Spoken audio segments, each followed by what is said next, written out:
اللهم أرنا الحق حقا وارزقنا اتباعه وأرنا الباطل باطلا وارزقنا اجتنابه اللهم أرنا الأشياء كما هي إن الله وملائكته يصلون على النبي يا أيها الذين آمنوا صلوا عليه وسلموا تسليما اللهم صل وسلم على سيدنا ومولانا محمد وعلى آل وأصحاب سيدنا ومولانا محمد وبارك وسلم وصل عليه الصلاة والسلام عليك يا رسول الله وعلى آلك وأصحابك يا حبيب الله الصلاة والسلام عليك يا شفيع المذنبين وعلى آلك وأصحابك يا رحمة للعالمين. انتہائی عزت و احترام کے لائق قابل سر تکریم معزز و محترم سامعین کرام، جمعۃ المبارک کے اس بابرکت موقع پر میں جو گزارشات آپ کی خدمت میں پیش کرنا چاہتا ہوں ان کا عنوان ہے کہ شاکلہ کی حقیقت کیا ہے اور عملی زندگی میں اس کے مظاہر کیا ہیں۔ یہ سورہ بنی اسرائیل کی ایک آیہ کریمہ ہے جس میں اللہ رب العزت نے ارشاد فرمایا قل کل یعمل علی شاکلتہ فربکم اعلم بمن هو اہدی سبیلا۔ اے میرے نبی مکرم صلی اللہ علیہ وسلم، آپ فرما دیجئے کہ ہر کوئی اپنے شاکلہ کے مطابق عمل کرتا ہے اور آپ کا رب بہتر جانتا ہے کہ سیدھے راستے پر کون ہے۔ ربکم اعلم بمن هو اہدی سبیلا، آپ کا رب بہتر جانتا ہے کہ ازروئے صراط مستقیم کے کون زیادہ ہدایت یافتہ ہے۔ سوال یہ ہے کہ یہ شاکلہ کیا چیز ہے، اور اس آیہ کریمہ میں اللہ رب العزت نے اپنے بندوں کو کیا تعلیم دی ہے۔ شاکلہ کا جو لفظ ہے اس کا جو اصلی مادہ ہے وہ شکل ہے، اور شکل میں مماثلت یا ہم جیسا ہونے کا مفہوم پایا جاتا ہے۔ اور عربی زبان میں شکال کا لفظ اس چیز کے لیے استعمال ہوتا ہے جس چیز کے ساتھ کسی جانور کو باندھا جاتا ہے. یعنی آپ نے ایک جانور کو رسی کے ساتھ باندھ دیا. رسی جو ہے وہ شکال ہے. آپ نے ایک جانور کو کسی زنجیر کے ساتھ باندھ دیا تو زنجیر جو ہے وہ شکال ہے. تو شاکلہ جو ہے اس کا لفظی مفہوم یہ ہے کہ وہ نظریات بندہ جن کا پابند ہوتا ہے شاکلہ کہلاتے ہیں. دیکھیں، بندہ جو ہے یہ ہمیشہ اپنے نظریات کا غلام ہوتا ہے. اس کا نظریہ یہ کہتا ہے کہ جناب روزہ رکھنے سے اللہ خوش ہوتا ہے، تو یہ بھوکا بھی رہتا ہے، پیاسا بھی رہتا ہے، لیکن روزہ رکھتا ہے کیونکہ اس کا نظریہ یہ ہے کہ روزہ رکھنے سے اللہ خوش ہوتا ہے. بندے کا خیال، اشفاق صاحب کہا کرتے تھے کہ ایک بہت طاقتور قسم کا بیل ہے، سرکش قسم کا بیل ہے، اسے ایک کیلے کے ساتھ باندھا ہوتا ہے. اگر وہ زور لگائے گا تو کیلا ٹوٹ جائے گا. وہ کہتے تھے اصل میں وہ کیلے کے ساتھ باندھا ہوا نہیں ہے، وہ اپنے خیال کے ساتھ باندھا ہوا ہے کہ مجھے باندھا گیا ہے. یہ شاکلہ ہوتا ہے بندے کا. اب آپ ذرا اس کی تہ میں چلے جائیں. ایک بات یہ کہ اللہ رب العزت نے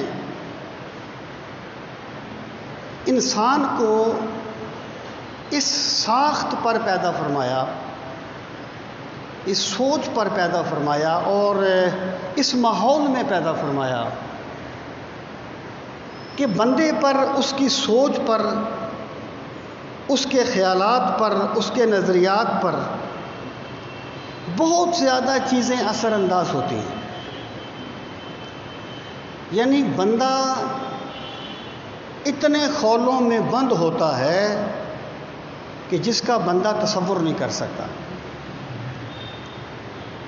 جس طریقے سے ایک 3-4 سال کا بچہ ہے، آپ اس کے سامنے ایک کوئی لاکھ روپے کا چیک کاٹ کے رکھ دیں اور ایک ٹافی رکھ دیں تو غالب گمان یہ ہے کہ وہ ٹافی کو اٹھائے گا، چیک کو نہیں اٹھائے گا. یہ اس کا خول ہے، یہ اس کا شاکلہ ہے. اگلی بات میں یہ کرنا چاہتا ہوں، جس طریقے سے 3 سال کا بچہ ایک خول میں بند ہوتا ہے، اس طرح دنیا کا ذہین ترین بندہ بھی بہت سے خولوں میں بند ہوتا ہے، بہت سے خولوں میں بند ہوتا ہے. رسول کریم صلی اللہ تعالیٰ علیہ وآلہ وسلم نے فرمایا، ما من مولود الا یولد علی الفطرہ فابواہ یہودانہ او یمجسانہ او ینصرانہ کما تنتج البہیمۃ بہیمۃ الجمعاء هل تری فی الجزاء او کما قال النبی صلی اللہ علیہ وسلم. کہ اللہ تعالیٰ ہر بچے کو فطرت سلیمہ پہ پیدا کرتا ہے. فطرت سلیمہ کیا ہے؟ قرآن و سنت کے جو احکامات ہیں وہ فطرت سلیمہ کا بیان ہے. جس طریقے سے ایک بندہ کسی بری عادت میں پڑ کے اپنی فطرت کو مسخ کر لیتا ہے، اپنی فطرت کو مسخ کر لیتا ہے، پھر اس کی مسخ شدہ فطرت کو برائی اچھی لگتی ہے اور اچھائی بری لگتی ہے۔ امام غزالی کی تھوڑی سی مشکل گفتگو ہوگی، بہرحال آپ غور فرمانا۔ امام غزالی کہتے ہیں کہ کسی بادشاہ نے ایک گداگر کو دیکھا، بڑا خوبصورت جوان ہے اور بھیک مانگ رہا ہے۔ بادشاہ کو یہ بات بری لگی کہ اتنا خوبصورت جوان ہے اور بھیک مانگتا ہے۔ بادشاہ نے کہا اسے لے آؤ، اسے محل میں رکھو اور شاہی کھانے کھلاؤ۔ اسے محل میں لے آئے، شاہی کھانے اس کو دینے شروع کر دیے۔ وہ جو جوان تھا وہ کمزور ہوتا گیا۔ جب بہت کمزور ہو گیا تو بادشاہ نے اپنے وزیر سے پوچھا کہ یار اسے میں نے اتنی عزت کے ساتھ رکھا ہے، یہ کمزور کیوں ہو گیا ہے؟ بادشاہ نے کہا، اس وزیر نے کہا کہ بادشاہ سلامت اسے آزاد کر دو، یہ در در کی بھیک مانگے، پھر یہ ٹھیک ہو جائے گا۔ اس نے کہا ٹھیک ہے۔ اس نے اسے محل سے جانے دیا۔ اس نے پھر جا کے در در کی بھیک مانگنی شروع کر دی۔ وہ تندرست ہو گیا۔ بادشاہ نے وزیر سے کہا کہ معاملہ کیا ہے؟ اس نے کہا بادشاہ سلامت، اس نے اپنے آپ کو گداگری کا عادی بنا لیا ہے۔ اس نے اپنی فطرت کو، اللہ نے بندے کو گداگر بنا کے پیدا نہیں کیا، اللہ نے بندے کو خوددار بنا کے پیدا کیا ہے، عزت نفس کا حامل بنا کے پیدا کیا ہے۔ اس نے کہا بادشاہ سلامت، اس نے اپنی فطرت کو مسخ کر لیا ہے اور یہ در در کی بھیک مانگنے کا عادی ہو گیا ہے۔ تو جب اس کی مسخ شدہ فطرت کا تقاضا پورا ہوا تو یہ تندرست ہو گیا۔ میں کہنا یہ چاہتا ہوں، اللہ نے انسان کو گداگر بنا کے پیدا نہیں کیا۔ جو لوگ کہتے ہیں کہ جناب ہمیں تو موسیقی سے غذا ملتی ہے روح کی، اور بالکل وہ جھوٹ نہیں کہتے۔ میں ایک ایسے بندے کو جانتا ہوں کہ گانے سن کے جس کا بخار ٹوٹ جاتا تھا، لیکن اس کا یہ مطلب نہیں ہے کہ اللہ نے روح کا سکون موسیقی میں رکھا ہے، نہیں، اللہ نے روح کا سکون اپنی یاد میں رکھا ہے۔ جس بندے کا یہ عالم بن گیا، اس نے اپنی روح کو مسخ کر لیا ہے جیسے اس گداگر نے مسخ کر لیا تھا۔ میں آپ سے کہنا یہ چاہتا ہوں کہ یہ جو اسلام کے احکامات ہیں، یہ کوئی چیز خارج سے بندے میں ٹھونسی نہیں جاتی، بلکہ قرآن و سنت کے احکامات فطرت سلیمہ کا بیان ہیں۔ یہ بندے کے اندر کی آواز ہے جس کو وحی نے الفاظ کا جامع پہنایا ہے۔ اب سامعین محترم، یہی وجہ ہے کہ قرآن مجید کا ایک نام ہے الذکر، انا نحن نزلنا الذکر وانا لہ لحافظون۔ ہم نے اس الذکر کو اتارا اور ہم ہی اس کی حفاظت کرنے والے ہیں۔ قرآن کو الذکر کیوں کہا گیا؟ الذکر کا مطلب ہوتا ہے کسی بھولی ہوئی چیز کو یاد دلانا۔ مراد یہ ہے کہ تمہیں اللہ نے فطرت سلیمہ پہ پیدا کیا تھا، تم دنیا میں آ کر مختلف اسباب کی وجہ سے فطرت سلیمہ سے دور چلے گئے۔ قرآن تمہیں تمہاری فطرت کا بھولا ہوا سبق یاد دلانے کے لیے آیا ہے۔ یہ تم پر خارج سے کوئی چیز ٹھونستا نہیں ہے، بلکہ یہ تمہاری فطرت کی آواز ہے اور تمہاری فطرت کو بیان کر رہا ہے۔ سامعین محترم، بندہ فطرت سلیمہ پہ پیدا ہوتا ہے۔ اگر ایک بندہ اپنی فطرت کو مسخ نہ کرے تو اسے قرآنی احکامات اور سنت کی تعلیمات اتنی پرکشش لگیں گی اور وہ اس طرح دوڑے گا قرآنی احکامات کی طرف جس طرح ایک بچہ اپنی ماں کی طرف دوڑتا ہے۔ یہ اس کی فطرت ہے۔ تو سرکار نے فرمایا ہر بچہ فطرت اسلام پہ پیدا ہوتا ہے۔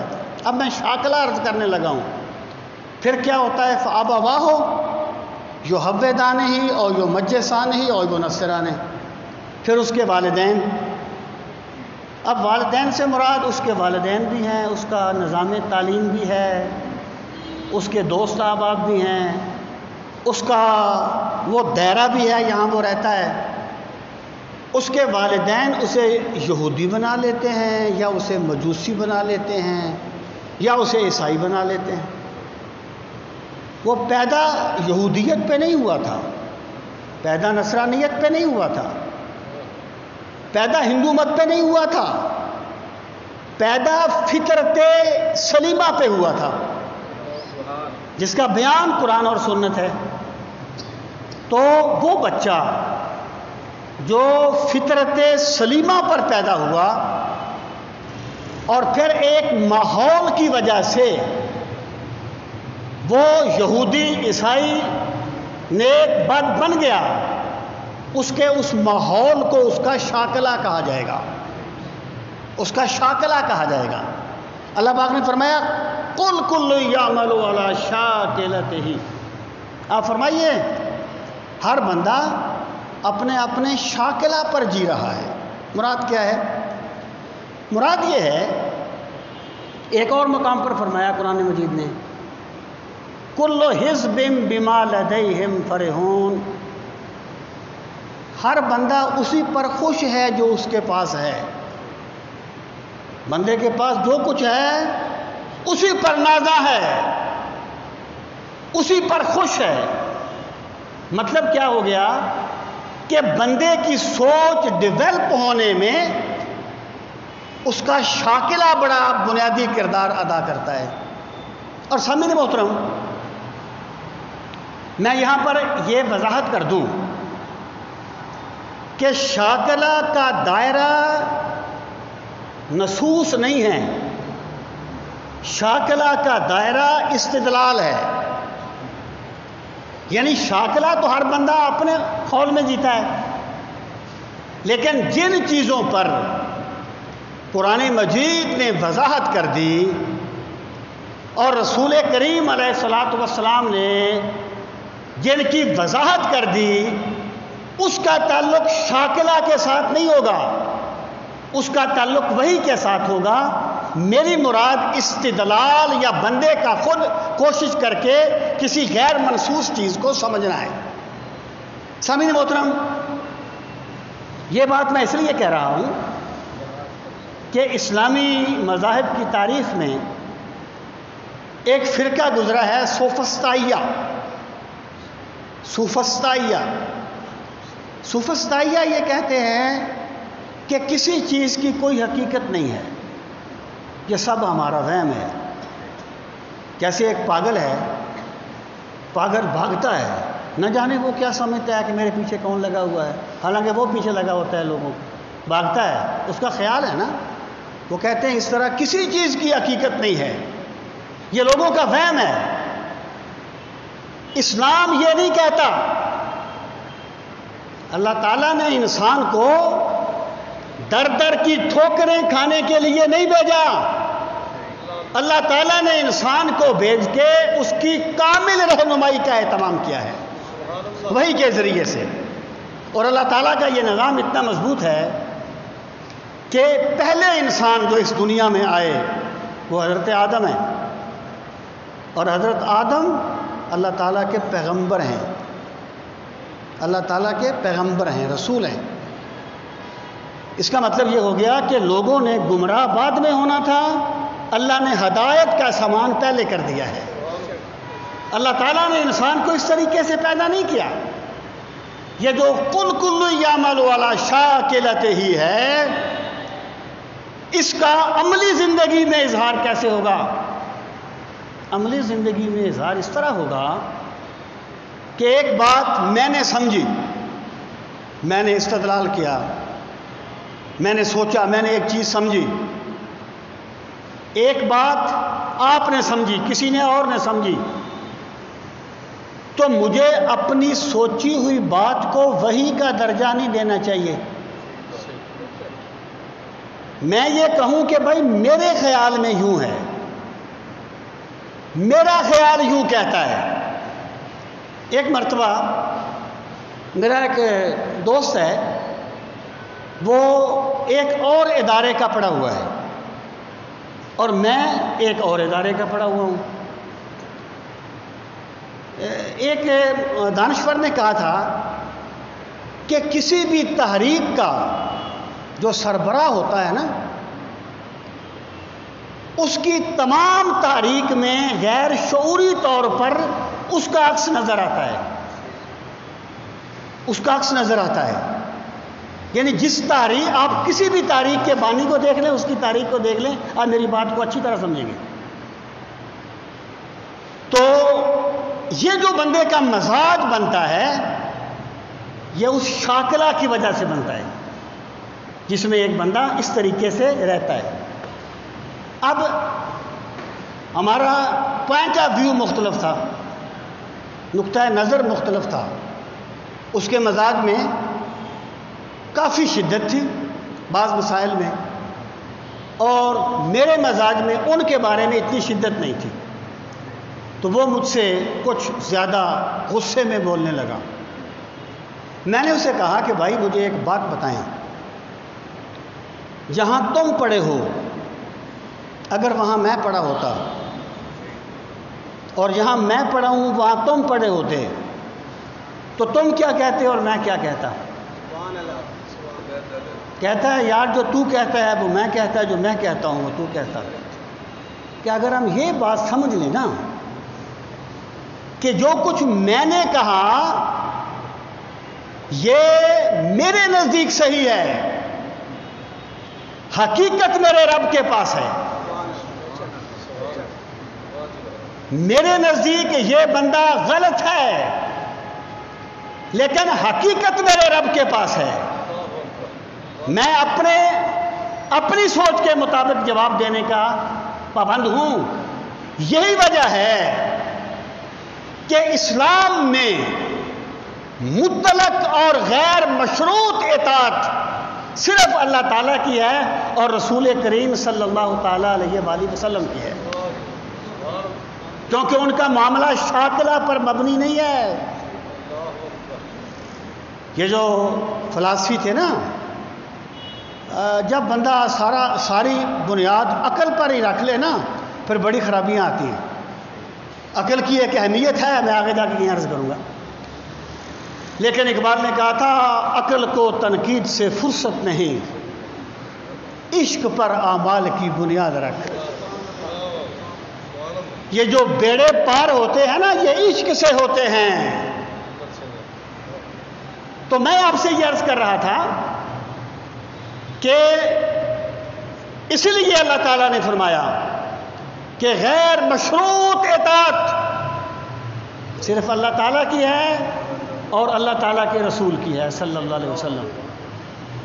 باقی کسی کی اطاعت کو غیر مشروط کہنا علامہ برہان الدین، ڈاکٹر برہان الدین کے قول کے مطابق، ان کے الفاظ کے مطابق شرک فی النبوت ہے۔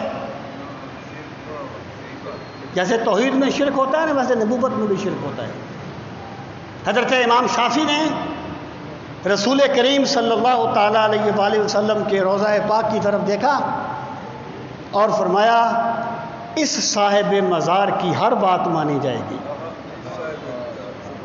اس کے علاوہ کسی کی بات مانی بھی جا سکتی ہے، رد بھی کی جا سکتی ہے۔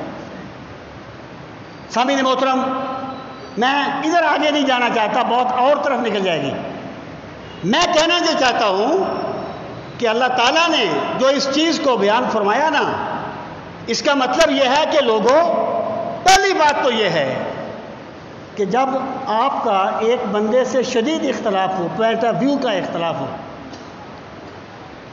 اور آپ یہ سمجھ لیں کہ جو کچھ میں نے سمجھا ہے یہ میری سمجھ ہے، ممکن ہے میں صحیح نہ ہوں، ممکن ہے میری رائے صحیح نہ ہو، تو پھر بندے میں وہ تکبر نہیں آتا جس کا لوگ شکار ہو جاتے ہیں، اور وہ بڑا پن نہیں آتا جو لوگوں کو تباہ کر دیتا ہے۔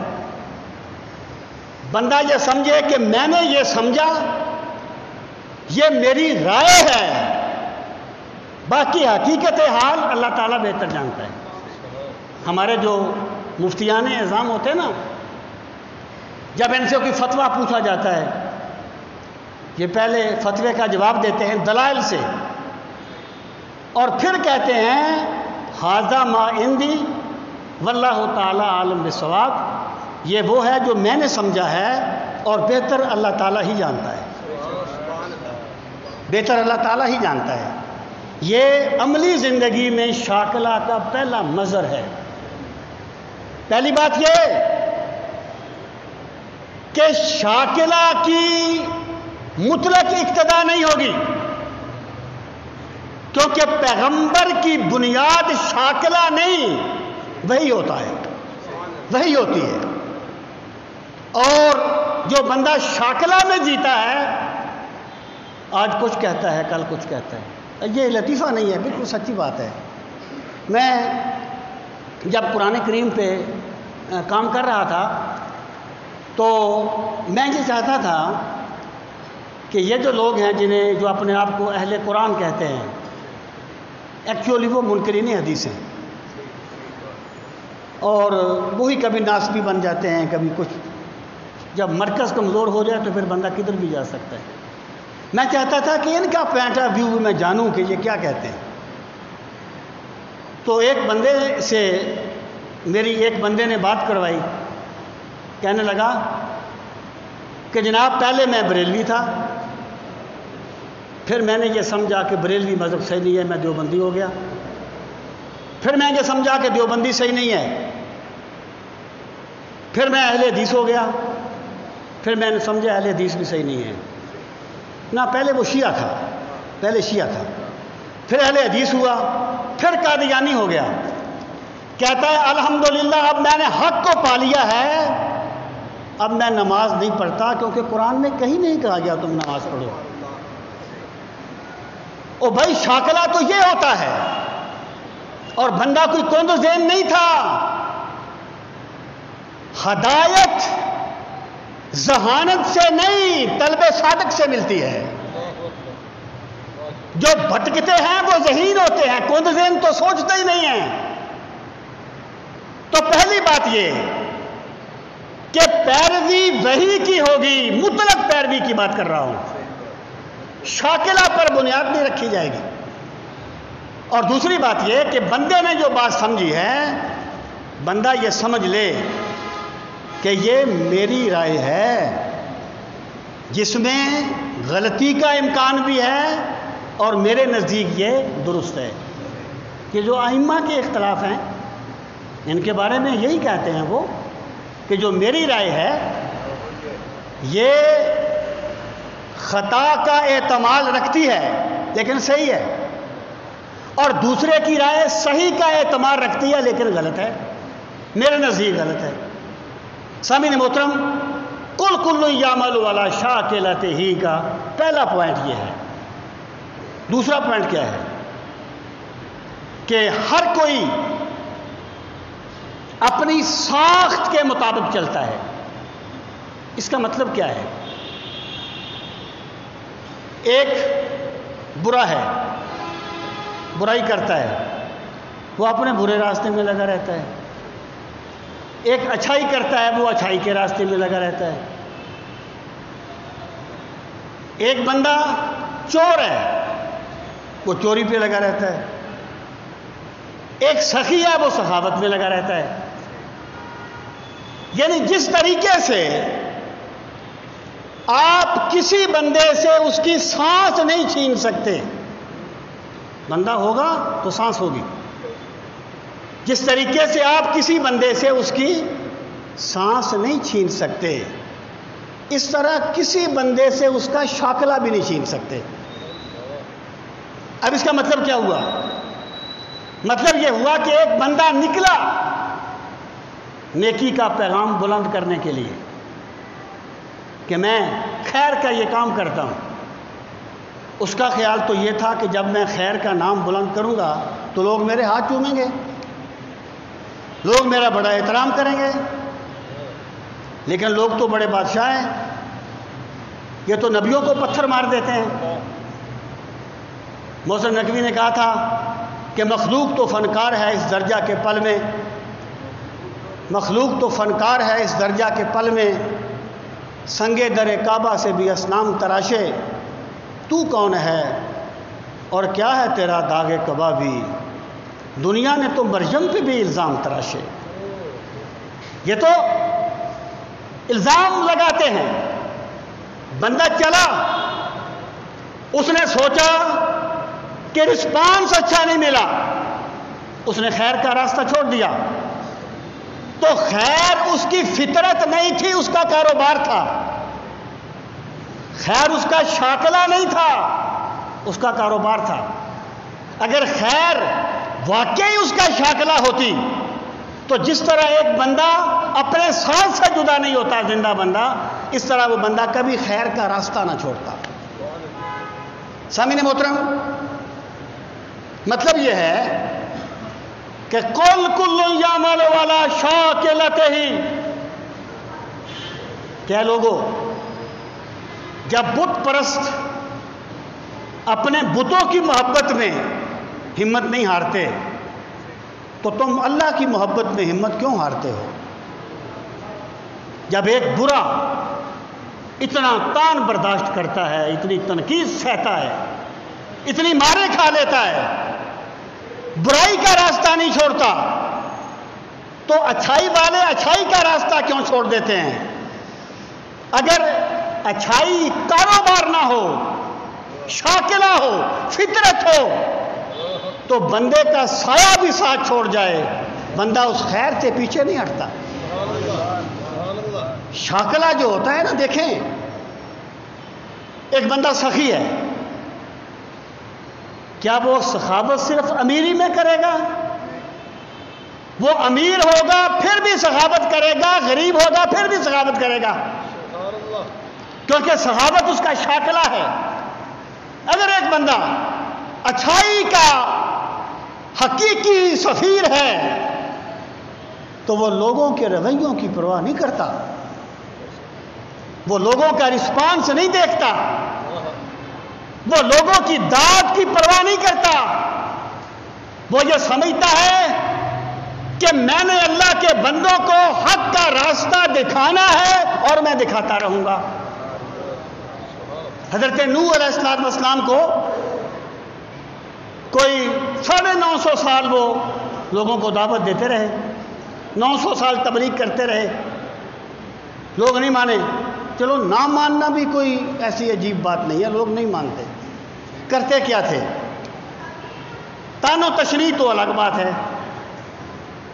وہ آپ کو مار مار کے بے ہوش کر دیتے. اب میں آپ کو بتا رہا ہوں شاکلہ کیا ہوتا ہے. جو بندے اس کو رسپانس دیں تو وہ نیکی کے راستے پر چلے، رسپانس نہ دے وہ نیکی کا راستہ چھوڑ دے. نیکی اس کے من میں نہیں اتری، وہ کاروبار کرنا چاہتا ہے نیکی کے نام پر. اگر من میں اتر جائے تو کیا ہوتا ہے کہ وہ حضرت نوح کو مارتے اور مار مار کے بے ہوش کر دیتے،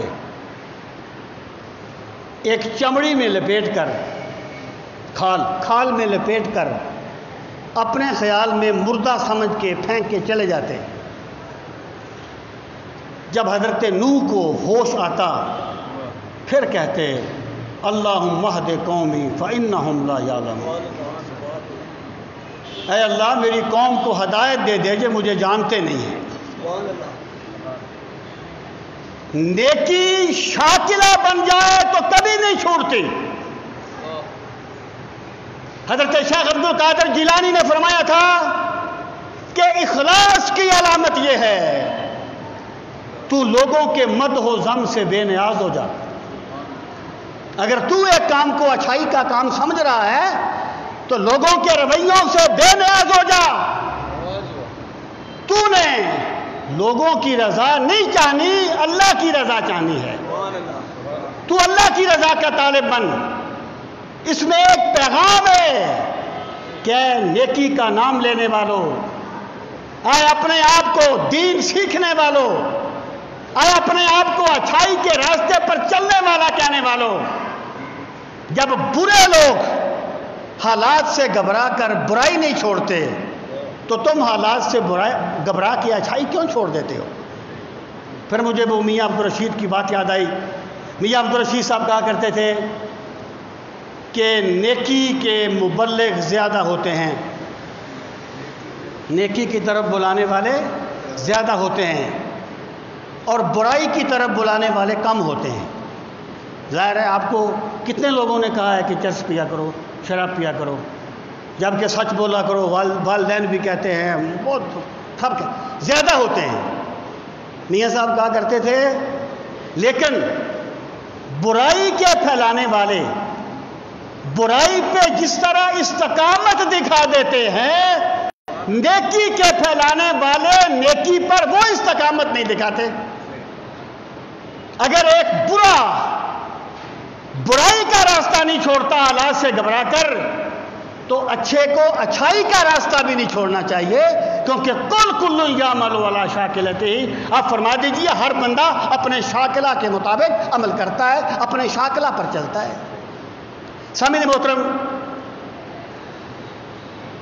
حضرت امام احمد بن حنبل رحمۃ اللہ تعالی علیہ کو خلق قرآن کے مسئلے میں کوڑے مارے گئے، ہزاروں کوڑے انہوں نے کھائے۔ ان کے بیٹے کہتے ہیں جب بھی میرے والد نماز پڑھتے تو دعا کرتے اللہم ارحم ابا ہیثم، اے اللہ ابو ہیثم پہ رحم فرما، ابو ہیثم پہ رحم فرما۔ امام احمد بن حنبل جیسا بندہ ابو ہیثم کے لیے ہر نماز کے بعد دعا مانگتا ہے۔ بیٹا کہتا ہے میں نے پوچھا یہ ابو ہیثم کون ہے، آپ اس کے لیے اتنی دعائیں کیوں مانگتے ہیں؟ کہنے لگے بیٹا رات کا وقت تھا، خلق قرآن کے مسئلے میں مجھے کوڑے مارنے کے لیے لے جا رہے تھے، رسیاں باندھ کے اونٹ کی پشت پہ لٹایا ہوا تھا۔ راستے میں مجھے ایک بندہ ملا، رات کا وقت تھا، کہنے لگا امام صاحب مجھے جانتے ہیں؟ میں نے کہا نہیں۔ کہنے لگا میرا نام ابو ہیثم ہے، میں بغداد کا مشہور ڈاکو ہوں۔ کہتا ہے ڈاکہ مارتا ہوں، اگر پکڑا جاؤں جیل جاتا ہوں، کوڑے کھاتا ہوں، مار کھاتا ہوں، پھر رہا ہو جاؤں پھر آ کے ڈاکہ مارتا ہوں، پھر پکڑا جاؤں پھر جیل جاتا ہوں، پھر کوڑے کھاتا ہوں، پھر مارے کھاتا ہوں، اور رہا ہو جاؤں پھر آ کے ڈاکے مارتا ہوں۔ کہنے لگا امام صاحب میں نے ڈاکے کی محبت میں ہزاروں کوڑے کھائے ہیں، میں نے ڈاکہ نہیں چھوڑا، تم تو محمد عربی کے دین کے لیے کوڑے کھا رہے ہو، کہیں گھبرا نہ جانا۔ تکبیر، رسالت، عاشقان مصطفیٰ، شان مصطفیٰ۔ کہتے ہیں اس کی بات سے مجھے بڑا حوصلہ ملا، تو میں کہنا یہ چاہتا ہوں بھائی اگر ہم یہ سمجھتے ہیں کہ ہم یہ کام صحیح کر رہے ہیں تو جب برا بندہ برائی نہیں چھوڑتا تو اچھے کو اچھائی کیوں چھوڑنی چاہیے؟ کل یعمل علی شاکلتہ فربکم اعلم بمن هو اہدی سبیلا۔ اچھا اب یہ جو شاکلہ ہے اس کا ایک اور پہلو ہے، اور وہ پہلو سیدنا صدیق اکبر نے بیان کیا ہے۔ ابو بکر صدیق رضی اللہ تعالیٰ عنہ، دیکھیں کوئی بھی تاریخ ہوتی ہے نا، کوئی بھی تاریخ، اس تاریخ کے مزاج سے سب سے زیادہ واقف وہ بندے ہوتے ہیں جو اولی بندے ہوتے ہیں، اس لیے پھر بعد میں حالات بدلتے جاتے ہیں۔ اور سیدنا صدیق اکبر رضی اللہ تعالیٰ عنہ وہ ہیں جن کے بارے میں اقبال کہتے ہیں آمن الناس بر مولا ما، کلیم اول سینہ ما، اے ہمارے آقا حضرت محمد الرسول اللہ صلی اللہ تعالی علیہ وآلہ وسلم کی سب سے بڑھ کر خدمت کرنے والے اور ہمارے طور سینہ کے پہلے کلیم ابو بکر صدیق رضی اللہ تعالیٰ عنہ۔ سامعین محترم، سیدنا صدیق اکبر رضی اللہ تعالیٰ عنہ، اگر سیدنا صدیق اکبر کو مومن کامل نہ مانا جائے تو قرآن پہ ایمان نہیں ہو سکتا، قرآن پہ ایمان نہیں ہو سکتا۔ اور اگر کوئی بندہ سیدنا صدیق اکبر کو مومن کامل نہیں مانتا تو دراصل وہ ذات پیغمبر پہ بہتان لگا رہا ہے۔ اس کی وجہ کیا ہے؟ وجہ یہ ہے جو قرآن مجید ہے، یہ سیدنا صدیق اکبر کی نگرانی میں جمع ہوا، سیدنا صدیق اکبر کے دور میں ان کی نگرانی میں جمع ہوا۔ اگر کوئی بندہ سیدنا صدیق اکبر کو مومن ہی نہیں مانتا تو پھر وہ ابو بکر کے جمع کیے ہوئے قرآن کو کیسے مانے گا؟ میرے بھائی، قرآن سے ایمان اٹھ جائے گا اگر افضلیت ابو بکر کا انکار کیا جائے گا۔ اور سیدنا ابو بکر صدیق رضی اللہ تعالیٰ عنہ وہ ہیں جن کے بارے میں سرکار نے فرمایا تھا ابو بکر سے کہو کہ لوگوں کو نماز پڑھائیں۔ آپ کو اگر پتہ چل کہ فلاں بندہ، ہمارے ہاں تو تقسیم ذرا بہت گہری ہو گئی ہے نا، کہ فلاں بندہ میرے مسلک کا نہیں ہے دل سے، آپ اسے مصلی پہ کھڑا کرتے ہیں؟ نہیں کریں گے آپ۔ کوئی بندہ کسی منافق کو مصلی پہ کھڑا کرے گا؟ نہیں کرے گا۔ اور ابو بکر صدیق وہ ہیں جنہیں اللہ کے رسول نے مصلی امامت پہ کھڑا کیا اور فرمایا ابو بکر سے کہو کہ لوگوں کو، اور 17 نمازیں ابو بکر صدیق کی قیادت میں پڑھی ہیں صحابہ کرام نے۔ وہ ہے سیدنا صدیق اکبر رضی اللہ تعالیٰ عنہ کی عظمت کسی تجھ جیسے کمینے اور خنزیر کی تائید کی محتاج نہیں ہے۔ ابو بکر کو اللہ نے عظمتیں عطا کر دی ہیں، جس کے اندر کا ایمان زندہ ہوگا وہ ابو بکر کی عظمت کو بھی سلام کرے گا۔ سامعین محترم، اور سیدنا صدیق اکبر رضی اللہ تعالیٰ عنہ کون ہیں؟ ابو بکر صدیق وہ ہیں جن کی اقتداء میں حضرت علی نمازیں پڑھا کرتے تھے، حضرت باقی سب صحابہ پڑھا کرتے تھے۔ اگر آپ کو پتہ چل جائے نا کہ فلاں امام میں یہ نقص ہے، نفاق تو بہت دور کی بات ہے، تو اس کے پیچھے عام بندہ بھی نمازیں نہیں پڑھتا، اور جس کے پیچھے مولا علی نمازیں پڑھتے ہیں ان کی شان کیا ہوگی، ان کا مرتبہ کیا ہوگا، ان کا مقام کیا ہوگا۔ اور رسول کریم صلی اللہ تعالی علیہ وآلہ وسلم نے فرمایا جنت کے 8 دروازے ہیں، اور دیکھیں نا ہر بندے میں کسی عمل کا کوئی خاص جذبہ ہوتا ہے جو عمل کی دنیا میں چلتے ہیں، فارمیلٹیز کی بات الگ ہے۔ ممکن ہے ایک بندے کو نوافل کا بڑا شوق ہو، وہ تلاوت اتنی نہ کرتا ہو، کسی بندے کو تلاوت کا بڑا شوق ہو، وہ نوافل اتنے نہ پڑھتا ہو، مختلف بندوں کے مزاج ہوتے ہیں۔ سرکار نے فرمایا جنت کے 8 دروازے ہیں، جو بہت زیادہ روزے رکھے اسے باب الریان سے بلایا جائے گا، جو بہت زیادہ نوافل پڑھے اسے فلاں دروازے سے بلایا جائے گا۔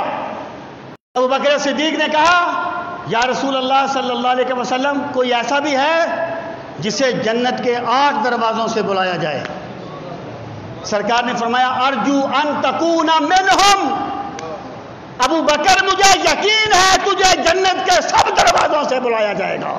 نعرہ تکبیر، نعرہ رسالت، عاشقان مصطفیٰ، شان مصطفیٰ، جماعت اہل سنت۔ یہ ہے سیدنا صدیق اکبر اور دین کے مزاج کو سمجھنے والے، دین کے مزاج کو سمجھنے والے۔ وہ فرماتے ہیں کہ فرمانے لگے مجھے قرآن مجید کی سب سے زیادہ امید افزا آیت، یعنی جسے دیکھ کے مجھے ایک امید لگتی ہے سب سے زیادہ، قرآن مجید کی سب سے زیادہ امید افزا آیت یہ ہے کل یعمل علی شاکلتہ۔ آپ فرمائیے ہر کوئی اپنے شاکلہ کے مطابق عمل کرتا ہے۔ لوگوں نے پوچھا یہ کس طریقے سے سب سے زیادہ امید افزا آیت ہے؟ آپ نے فرمایا ایک بندے کا شاکلہ ہے، بندے کا مزاج ہے، ایک بندے کا مزاج ہے، اور ایک میرے رب کا شاکلہ ہے، یعنی رب کا مزاج ہے۔ بندے کا مزاج یہ ہے غلطی کرتا ہے، اور رب کا مزاج یہ ہے معاف کر دیتا ہے۔ کل یعمل علی شاکلتہ، بندہ اپنے شاکلہ کے مطابق چلتا ہے، اللہ اپنے شاکلہ کے مطابق عمل فرمائے گا۔ اس لیے مجھے یہ بات سب سے زیادہ یہ آیت امید افزا نظر آتی ہے۔ کہتے ہیں نا کہ کسی بدو نے سرکار سے پوچھا کہ یا رسول اللہ صلی اللہ علیہ وسلم قیامت کے دن اللہ تعالیٰ خود حساب لے گا؟ آپ نے فرمایا ہاں خود حساب لے گا۔ وہ ہنس پڑا، خوش ہو گیا۔ سرکار نے فرمایا، لوگوں نے کہا خوش کیوں ہو گیا؟ کہنے لگا جب کوئی کریم حساب لیتا ہے تو نرمی کرتا ہے، جب اللہ جو اکرم الاکرمین ہے وہ حساب لے گا تو مجھے بڑی امید ہے وہ نرمی فرمائے گا۔ یہ ہے کل یعمل علی شاکلتہ۔ یہ ایک پہلو ہے جو سیدنا صدیق اکبر نے بیان فرمایا۔ سامعین محترم، وقت ختم ہو رہا ہے، آخری بات میں یہ کرنا چاہتا ہوں اور وہ اگلا جملہ ہے کل یعمل علی شاکلتہ فربکم اعلم بمن هو اہدی سبیلا۔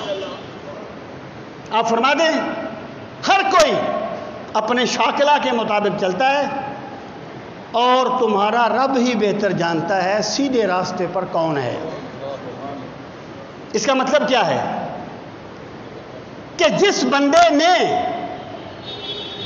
اپنی زندگی اپنے شاکلہ میں گزاری وہ ہدایت نہیں پائی اس نے، اور جس بندے نے اپنے آپ کو ہدایت ربانی کے سپرد کر دیا وہ بندہ نجات پا گیا۔ مراد کیا ہے کہ ایک بندہ ایک بات سمجھتا ہے، وہ کہتا ہے میرے پاس یہ دلیل ہے، میرے پاس یہ دلیل ہے، میرے پاس یہ دلیل ہے، لیکن اس کا استدلال قرآن و سنت کی نصوص کے خلاف ہے۔ فربکم اعلم بمن هو اہدی سبیلا۔ تو اس کا تقاضا یہ ہے کہ بندہ اپنے استدلال کو پیچھے کر دے اور حکم الہی کو آگے کر دے۔ اسلام جو ہے نا، اسلام عقل کی نفی نہیں کرتا، عقل کی حدود کا تعین کرتا ہے کہ عقل حقیقت مطلقہ کا ادراک نہیں کر سکتی۔ اس لیے بندے کو چاہیے کہ اپنے استدلال کو قربان کر دے قرآن و سنت پر، عقل کو تنقید سے فرصت نہیں اور عشق پر اعمال کی بنیاد رکھ۔ وہ آخری بات کر رہا ہوں ایک مالکی فقیہ ہیں، وہ کہتے ہیں کہ اگر کوئی بندہ مجھے کہے کہ بھائی یہ جو ریاض الجنہ ہے یہ جنت کا ٹکڑا ہے تو میں کیا کروں؟ تو میں اسے کہوں گا کہ بھئی تو اس کو جنت کا ٹکڑا مان لے، کیونکہ سرکار نے فرمایا ہے کہ ما بین منبری و قبری روضۃ من ریاض الجنہ، یہ جنت کے ٹکڑوں میں سے ایک ٹکڑا ہے۔ وہ کہے کہ جناب یہاں پر جنت کی علامتیں نہیں پائی جاتی، جنت میں بھوک نہیں لگے گی، ریاض الجنہ میں بندے کے بھوک لگ جاتی ہے، جنت میں لڑائی نہیں ہوگی، ریاض الجنہ میں لوگ لڑ بھی پڑتے ہیں، تو میں کیسے مانوں؟ وہ فرماتے ہیں میں اسے کہوں گا کہ تم مان، سرکار نے فرما جو دیا ہے۔ وہ کہہ بھی عجیب بات ہے کہ تم مجھے کہو مانو کہ یہ پہاڑ ہیں اور پہاڑ مجھے نظر نہ آئے تو میں کیسے مانوں؟ وہ فرماتے ہیں کہ میں اسے کہوں گا کہ اگر میں کہوں نا کہ یہ پہاڑ ہیں تو نظر آئے تو مان، نہ آئے تو نہ مان، لیکن اگر سرکار مدینہ فرمائے نا کہ یہ پہاڑ ہیں، نظر آئے تب بھی مان، نہ آئے تب بھی مان، ورنہ کافر ہو جائے گا۔ یہ ہے اپنے استدلال کو ہم اللہ پر ایمان لائے ہیں، اپنی عقل پر ایمان نہیں لائے، ہم رسول پر ایمان لائے ہیں، اپنی عقل پر ایمان نہیں لائے، اور استدلال بدلتے رہتے ہیں۔ پچھلے برس دعا تھی جدا ہونا، اب کے برس دعا ہے کبھی سامنا نہ ہو۔ استدلال بدلتے رہتے ہیں۔ اس کا مطلب یہ ہے کہ کل یعمل علی شاکلتہ فربکم اعلم بمن هو اهدی سبیلا، ہر بندہ شاکلہ میں جیتا ہے، لیکن جو اپنے شاکلہ کو ہدایت ربانی کے تابع کر دیتا ہے وہ نجات پاتا ہے، اور جو ہدایت ربانی کو اپنے شاکلہ کے تابع کرنا چاہتا ہے وہ گمراہ ہو جاتا ہے۔ خداوند قدوس ہم سب کو اسلام کا فہم صحیح نصیب فرمائے۔ وما علینا الا البلاغ المبین۔ جن حضرات نے سنتے ہیں